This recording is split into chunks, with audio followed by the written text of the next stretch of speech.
the same, but we have to manage everyone differently. You see the distinction? So, of course, we have to treat everybody fairly. We have to treat everybody the same, but we have to realize that we have to manage everybody differently. Different things are going to motivate different people. For some people, they want to get a promotion. So the job title is important. So to go from manager to senior manager is more important to some people than getting paid more money. Some people would prefer a bonus. Some people would prefer an office. It's very common in corporate America that in the office people work in these cubicles. And it's not very common that you actually have an office that has a door that you could close and have privacy and have meetings and so forth. So for some, the ability to have their own office is motivating to them, or more motivating than if they were making $5,000 more, or they got a $10,000 bonus. For other people, it's not the job title. For them, it's the ability to have an extra week's vacation. So we have to always remember that although we're going to treat everybody the same, we're going to have to manage everybody differently. And for us as managers and leaders, this is very problematic, especially if you're managing in the United States, because of the tremendous amount of diversity in the United States. So we need to understand the different cultural dimensions. We need to understand that people have different levels of education. They listen to different music. They're of different religions. They have different personalities. All of those are aspects of diversity and culture. And we walk into the workplace and we're so excited that we're a manager! And we have these people with all these different diversity elements, which for the organization is a source of competitive advantage, but our job, remember we said, is to get work done through others. So you have all these different people. You might have 10 people on the team. They're each of a different ethnicity. People of different races, different religions, and other aspects of culture that vary. So in order to be an effective leader in an organization, we need to understand our culture and also understand the culture of others. So we need to be cosmopolitan. Because at the end of the day, we're working with people that talk differently than us, walk differently than us, dress differently than us, listen to different music, have different religious beliefs, but we need to get the job done. Different things, remember, are going to motivate different people. So we got to consider the task variety, the task identity, and by the way, the reason why I also mention that is because in many cases, the culture is going to dictate how people are going to feel about responsibilities that they have associated with a particular job. So for example, in certain cultures, it's more about the group than it is about the individual. It's more us than me. So some are more individualistic and some are more collective. So we talk about individualism and collectivism. We need to understand that. Because we can't expect that people are going to come to work and do their job, and we come to work and do our job, because we still need to manage. Managing people doesn't happen on its own. That's what some people think, though. They walk into the office, in one hand they have their cup of Starbucks, and in the other hand they have their leather briefcase, and probably maybe between their teeth they have their iPhone, right? And they go to their desk and close their door to their office, and that's it. And they think that Suzette is going to be motivated.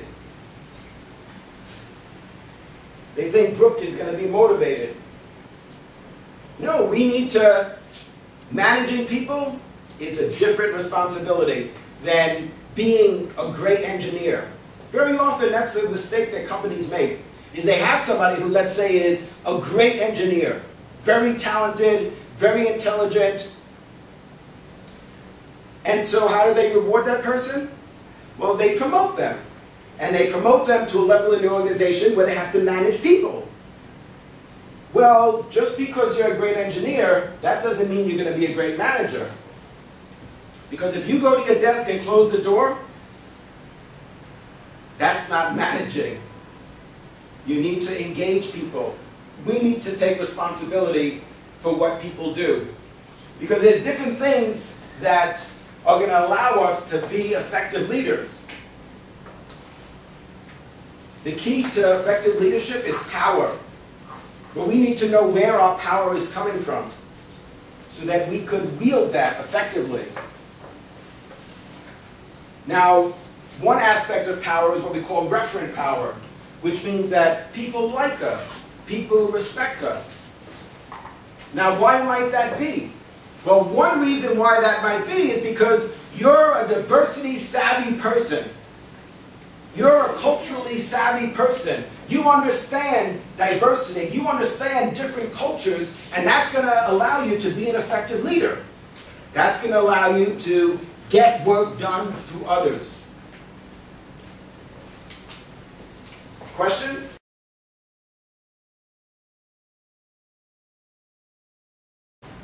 And the first thing that I want us to talk about is job satisfaction. So as managers, as executives, one of our challenges is to make sure that our staff, that our team has a high level of job satisfaction. So there's certain key aspects, there's certain key characteristics of a job that we need to influence. So when we design a job, hey guys, when we design a job, we need to make sure that we take into account these job characteristics. Because these job characteristics are going to have an impact on the level of job satisfaction. So in this model, the job characteristics include task variety. So task variety means that the tasks that we have people completing, right, people on our team, we're asking them to complete certain tasks. Because as a manager, what's our greatest challenge? Our greatest challenge is to get work done through others. That's our greatest challenge. So in order for us to do that, we need to make sure that the jobs that we design for our staff is going to result in a high level of job satisfaction. Why? Because if the employees have a high level of job satisfaction, then their productivity is going to be higher. Their effectiveness, their efficiency is going to be better. We want the employees to be motivated. So we need to design a job that has a high level of task variety, which means that you don't want the job to be monotonous. It can't be boring. You can't ask people to complete the same tasks over and over and over again. So for example, there's definitely a balance between having people get up the learning curve, having people being efficient, job specialization, right? So in theory, job specialization makes sense. Job specialization sounds like the answer to all our problems as a manager. Which means what we do is we assign people to specific tasks, and they become a specialist at completing that task. So for example, let's say we make shoes. Let's say we're managers in a shoe company.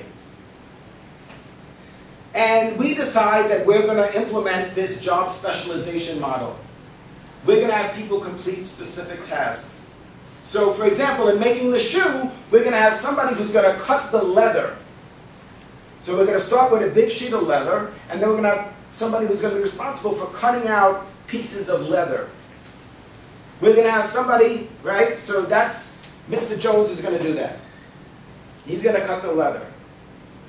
Then we're going to have Miss Morris. She's going to be responsible for punching holes in the leather. So there's got to be some, right? And let's say the shoe is going to have laces. So you need to have holes punched in the shoes. And also we're going to do some stitching. So we're going to have Nestle, right? We're going to have Nestle is going to do the stitching.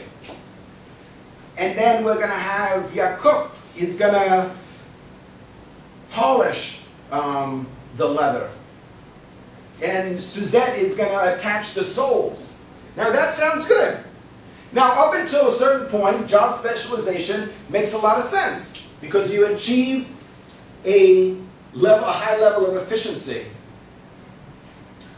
Up until the point when Brooke is punching holes in the leather, and then she's doing that all day, right? So at first, the first day we give her that job, she punches 40 holes. The next day she's up to 100. By the end of the week, she's up to 3,000 holes.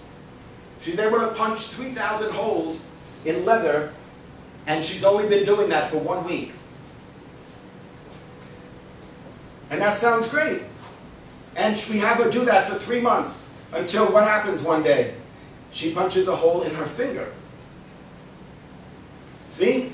That's the problem, especially in that type of situation, where there is that type of risk where somebody could injure themselves. That's a realistic dilemma for us as managers. Another problem could be that the productivity actually starts to decline. So maybe now we're not punching the holes in the right spot. And you could see how, while that's not as bad as punching a hole in your finger, right? That's pretty extreme, but if the holes are not in the right spot, then you're not going to be able to lace up the shoes properly.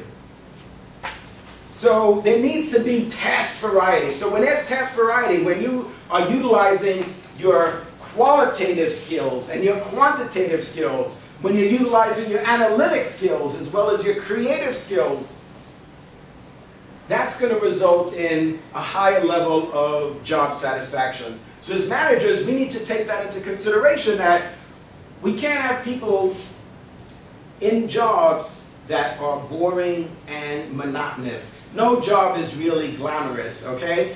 But you want to have people use a variety of their skills. So that's the first component of the model, which talks about task variety. Completing different tasks, not just the same thing again and again and again. Questions about that?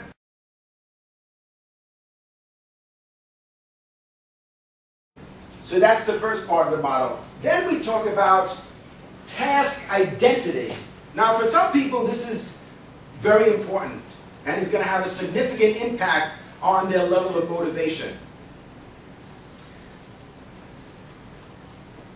A lot of times people need to have this sense of achievement, this sense of accomplishment in completing a task. So they want to start the task, and if there's 10 steps to complete the task, they want to complete all 10 and then enjoy that satisfaction and that sense of achievement from completing all 10 steps in the process. That's what's known as task identity. Think about if you're going to, let's say, build a bookcase. Well, if you're going to take just these, these boards. Basically, you're going to have like the box is just going to have a bunch of boards in them and a bag of screws. If you're going to take those boards and assemble them and create a bookcase, you could see how that's very gratifying. Most people think that's rewarding. But sometimes what happens is, and I'm sure you've encountered this, is there's 10 tasks that need to be completed, and your boss assigns you one task, Suzette, Brooke another task, Kipway another task, Nestle another task, Yakub another task. And the problem is that you lose that task identity.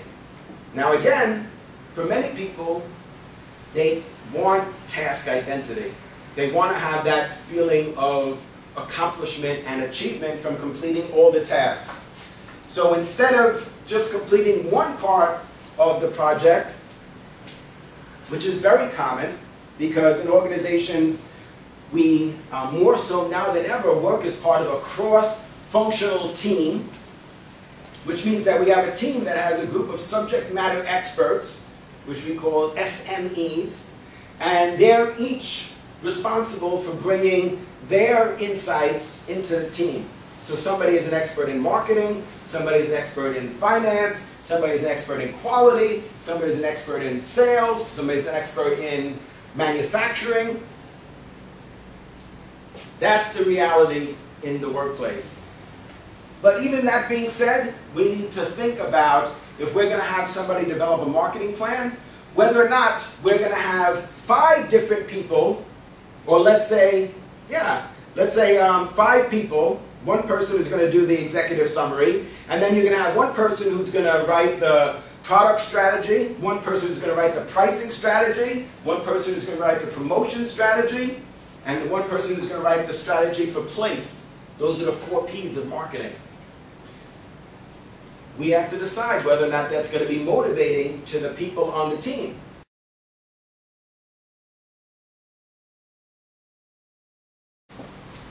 Task significance suggests that we believe that the task, our responsibility, our roles are meaningful.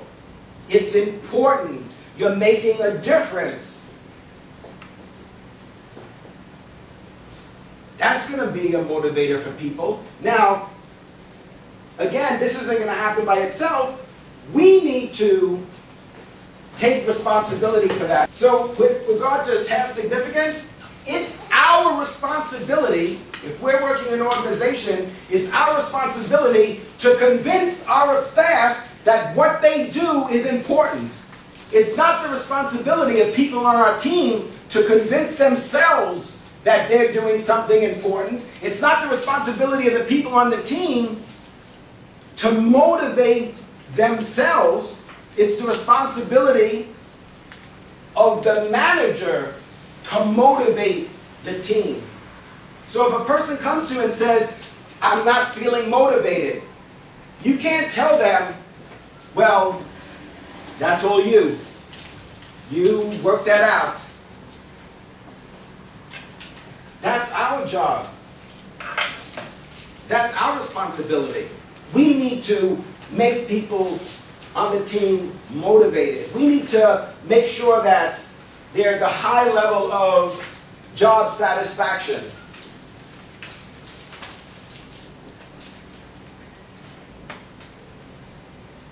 So that's what we're trying to achieve when we're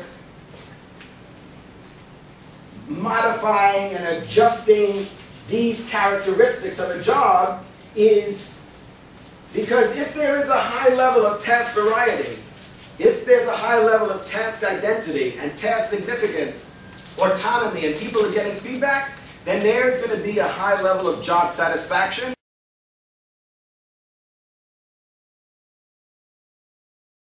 And then autonomy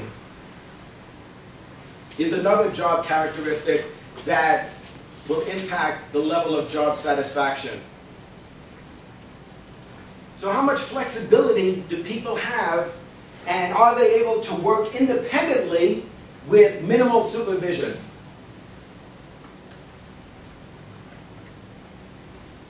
The more autonomy that people have, generally, the higher the level of job satisfaction.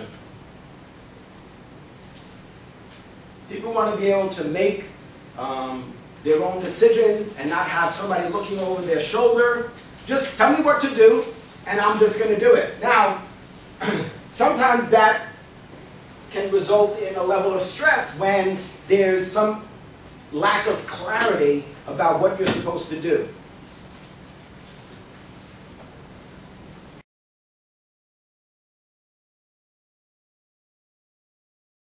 And then we need to make sure that people are getting feedback. People need to know if they're doing a good job. You can't wait till the end of the year and say, well, you're not doing a good job.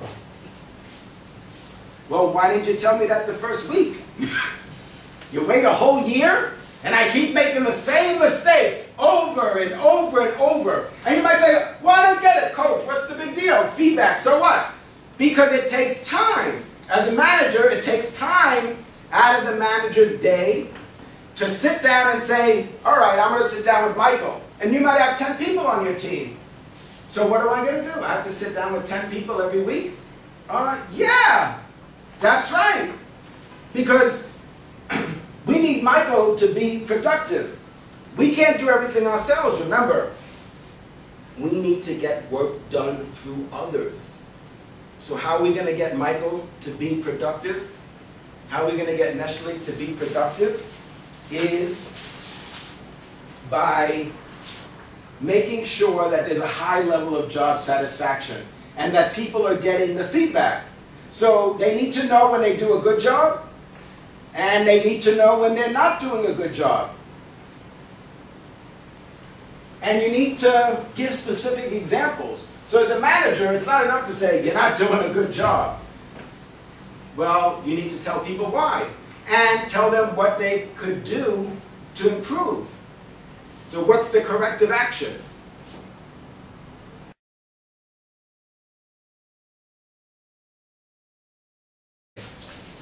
I don't want us to focus on theoretical. I want us to, as managers, apply these concepts. Right? So, for example, if we work in a restaurant, let's say we work in a Turkish restaurant on Coney Island Avenue, right? Anybody here like Turkish food? That's part of culture. Food is a part of culture. So you should go sometime to Sahara on Coney Island Avenue.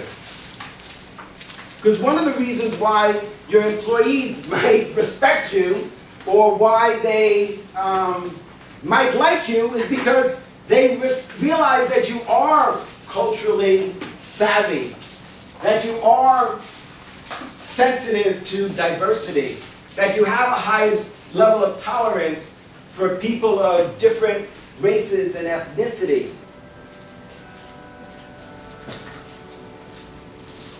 That's the key to leadership.